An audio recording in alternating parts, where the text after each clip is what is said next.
The large ancient Greek vessel Pythos, a symbol of utility, artistry, and cultural significance. Introduction. The ancient Greeks were renowned for their contributions to art, philosophy, and architecture. But their mastery of pottery and ceramics is equally significant among the many types of vessels produced in ancient Greece. The Pythos stands out as a remarkable example of both functionality and cultural importance. This large storage jar, often used for practical purposes such as storing food, wine, or olive oil, was more than just a utilitarian object. It also reflected the artistic sensibilities, economic practices, and social values of ancient Greek society. In this article, we will explore the origins, design, uses, and symbolic significance of the Pythos, shedding light on its role in shaping the material culture of ancient Greece. Origins and historical context. The Pythos, derived from the Greek word pi theta omicron sigma pithos, refers to a large ceramic vessel that has been used since the early Bronze Age in the Aegean region. Its origins can be traced back to the Minoan civilization on Crete, where Pithor were commonly employed for storing agricultural products such as grain, olives, and wine. These vessels were essential for the survival of communities, as they allowed for the preservation and transportation of surplus goods, enabling trade and long-term storage. By the time of the Mycenaean civilization circa 1600 to 1100 BC, the use of Pithoi had become widespread across mainland Greece. Archaeological evidence from sites like Mycenae and Turns reveals that these vessels were not only functional but also decorated with intricate designs, suggesting their importance in both daily life and ceremonial contexts. The transition from the Bronze Age to the Archaic and Classical periods saw further refinements in the production of pithoi, with advancements in pottery techniques and decorative styles. Design and construction. The design of the Pythos was dictated by its primary function, to store and protect valuable commodities. Typically, pithoi were large, cylindrical vessels with wide mouths and thick walls, designed to maximize storage capacity while maintaining structural integrity. They could range in height from 1 to over 2 meters, depending on their intended use and the resources available to the potter.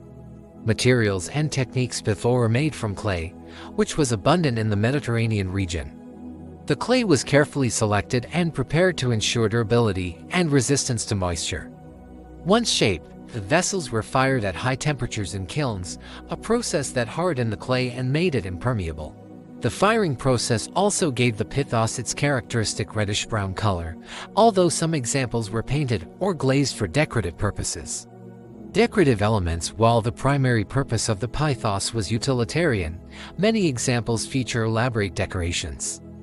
These designs often included geometric patterns, floral motifs, and scenes from mythology or daily life.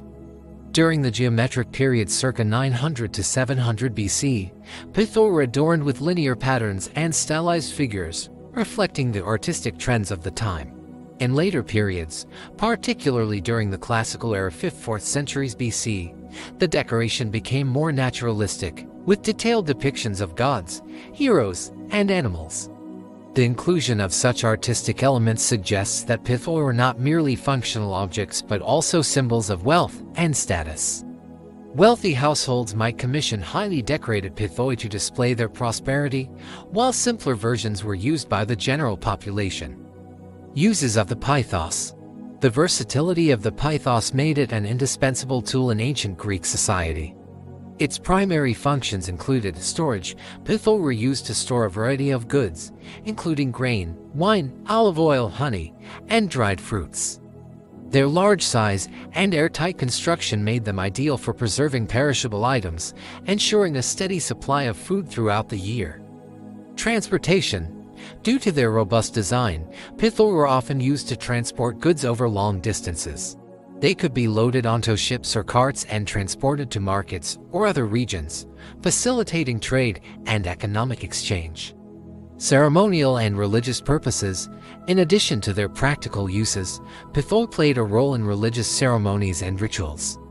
Some were used as repositories for offerings to the gods, while others served as burial urns for cremated remains. The discovery of pithoi in tombs underscores their significance in funerary practices. Architectural integration: in some cases, Pithor were embedded into the floors of storerooms or warehouses, serving as permanent fixtures for storage. This practice highlights their integration into the architectural landscape of ancient Greece. Symbolic and cultural significance: beyond their practical applications, Pithor held deep symbolic meaning in ancient Greek culture. They were associated with themes of abundance, fertility, and prosperity, reflecting the agricultural foundation of Greek society. The ability to store surplus crops and goods was a testament to the community's resilience and resourcefulness, making the Pythos a symbol of stability and continuity.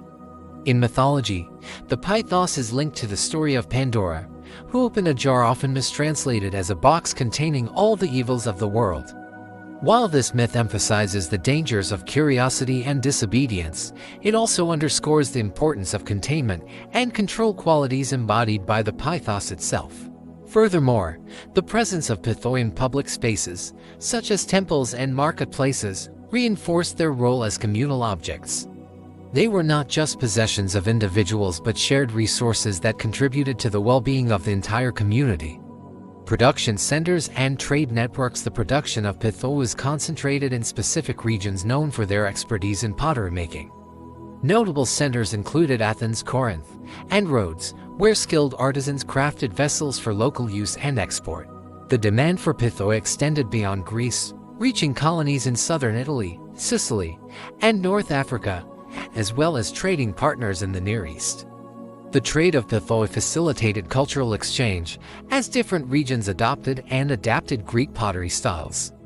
For example, Etruscan potters in Italy were heavily influenced by Greek designs, creating their own versions of Pithor that blended local traditions with Hellenic aesthetics. Decline and legacy: with the rise of the Roman Empire, the use of Pithor gradually declined, replaced by new technologies and materials such as amphory and wooden barrels. However, the legacy of the Pythos endured through its influence on later pottery traditions and its continued presence in archaeological discoveries.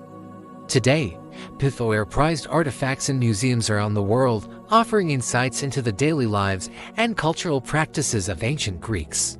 Their study provides valuable information about trade networks, artistic developments, and societal structures, making them invaluable resources for historians and archaeologists.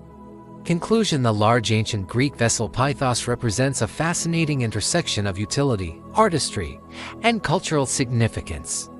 From its humble beginnings as a storage jar to its elevated status as a symbol of prosperity and tradition, the Pythos played a vital role in shaping the material and spiritual landscape of ancient Greece.